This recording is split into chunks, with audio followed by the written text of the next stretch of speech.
استاذه الحساب ولا؟ ماشي. لا شكرا. كام كده حسابك؟ كده 120. تمام. ايه ده الفلوس فين؟ الفلوس كانت هنا.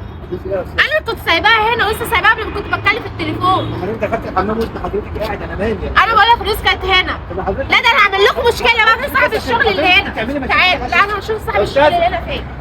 يا استاذ يا استاذه بالراحه. والمكان كله حراميه اساسا. ايه ده في ايه؟ ايه الصوت العالي ده؟ الفلوس اتسرقت. ايه اللي في يا ايه؟ استاذه ثواني بس، طب افهم حضرتك. يا استاذه هي دخلت الحمام وطلعت، فانا بقول لها الحساب، بتقول لي المحفظه كان فيها فلوس وانا ما اعرفش ال 1000 جنيه بتوع المحفظه راحوا فين. طب انا ذنبي ايه؟ انت شفت الفلوس ولا شفت ايه ولا ايه اللي حصل؟ انا ما شفتش حاجه اصلا. يا ابني انت مش كنت قاعد جنبها؟ الفلوس بتاعتي. يا استاذه بالراحه بس. طب عشان يعني انت بتزعقي ليه؟ وانت في ايه بالراحه؟ تعالى هنشجع الكاميرات، انت ما تزعقيش كده. لا انا هزرع والناس وريني الكاميرات. تعالى اتفرج على الكاميرات.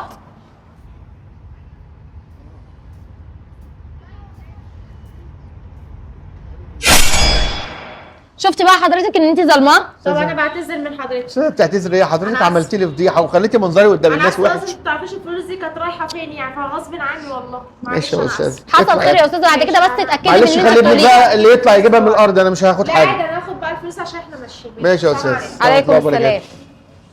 معلش يا استاذ فادي، احنا حصل خير معلش. ماشي يا استاذ.